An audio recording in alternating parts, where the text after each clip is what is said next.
Welcome to my channel, The Binge Eating Therapist. I'm Sarah, former binge eater turned psychotherapist, and today I want to talk to you about relapses.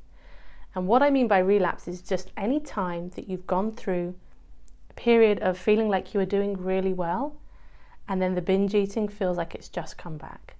So that could be you've had a couple of quote unquote good days, or it could be you've been feeling really stable for a few weeks or a few months, or even years. It often seems to be that the longer the period of time you felt like you were okay, the harder the fall if you relapse and you binge again. If this is you, or you can relate to this, I want to offer you a few words of reassurance and something that you can think about. The first thing I want to say about relapses is that they are supposed to happen.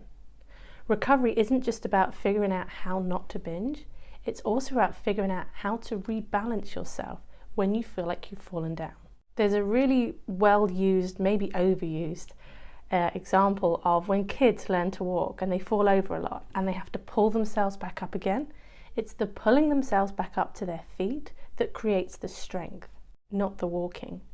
So these times of relapsing and recentering yourself, that is when you are building strength and resilience, and it can actually make your recovery more secure because you can trust yourself that if you binge again, you know how to get yourself back. You're not catastrophizing it. When I accepted that my recovery was going to involve still binging occasionally for quite a while, that was when the binging actually became less, because the binges were just less catastrophic, so they weren't as big, and I was able to understand and figure out why and learn how to get myself back into balance again. Sometimes when I meet people and they say they went for years without binging and then it came back, there's a little thought that goes in my head. It goes, Tara, could this be possible? Could you end up in the future, your binge eating comes back? And obviously I can't say for certain what's going to happen in the future, but what I do know is that even if I were to have a binge now, I would trust myself to be able to get myself back into balance. This is from my current perspective, of course. So what happens with a relapse if you binge and you haven't binged for a while is there's going to be two possible reactions if you're an all or nothing thinker, which most people who struggle with this are.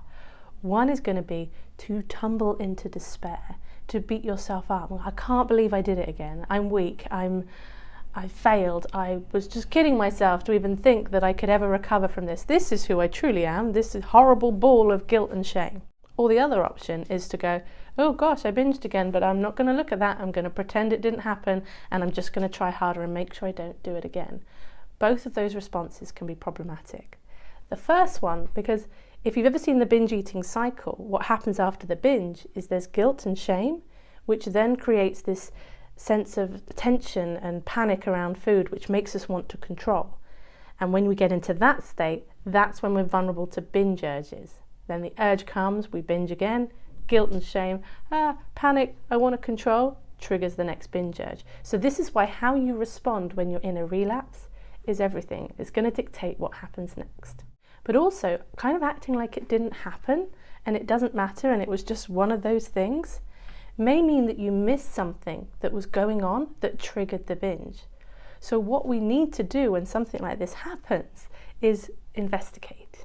And I know often it feels like the binge just came out of the blue, there wasn't a reason for it, you were having enough, maybe you were in a really good place, you can't understand why you binged. Whenever I've done this work with my clients and we're looking at trying to understand why a binge happened, we start looking underneath. There are often signs that it was coming. The first place to start is always, are you eating enough?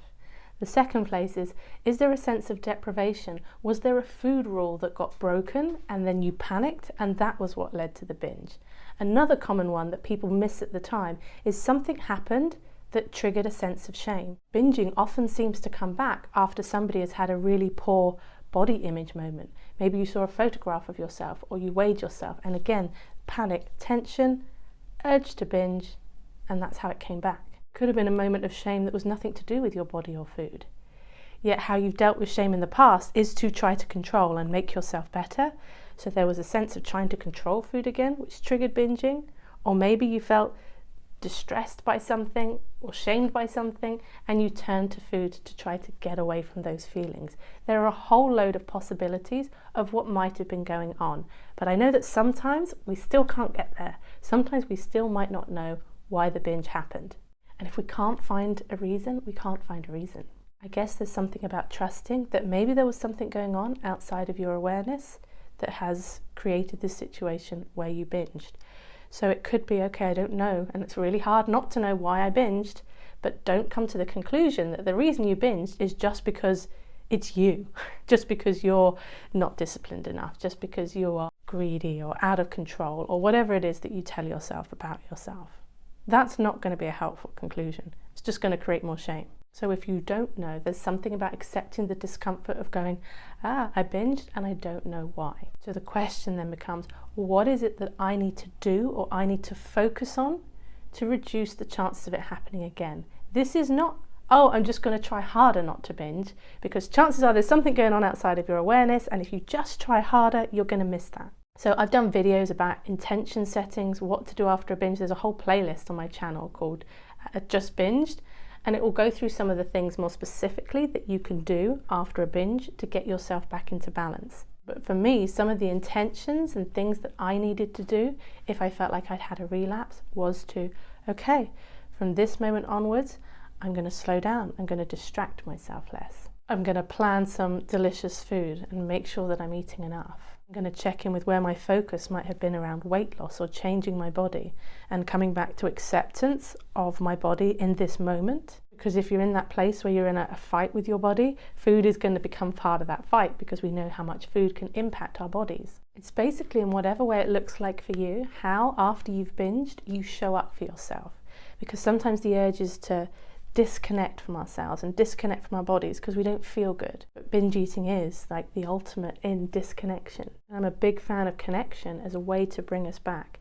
And connection is connection with ourselves, connection with others, but also connection with the world. I really want to stress that if you've binged again after not binging for a while, it doesn't mean that something's gone wrong. It can mean that there's some information somewhere that you need to pay attention.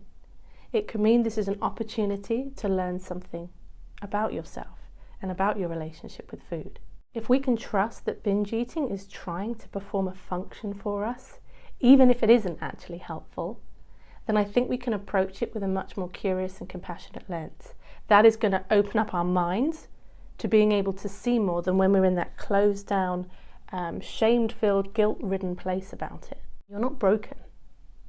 You've just, as a result of your life and your lived experiences, have a very sensitive little trigger in your mind that gets set off when it feels under threat. It's just a survival drive that's not regulating itself very well. Or for some of you, it will be regulating itself very well, especially if you are a restrictor. But for many of us, we're like, well, we're not doing enough restricting to warrant this kind of backlash eating. But this is developed as a way to try and take care of you. And if we start from that place, then we can look at it and go, okay, this is not helping me now, but what is it trying to do? And then what might I need to do to step in, to fill that role so that binge eating and food doesn't have to do that for us. Anyway, thanks for watching, and here's the playlist of the After You've Binged videos.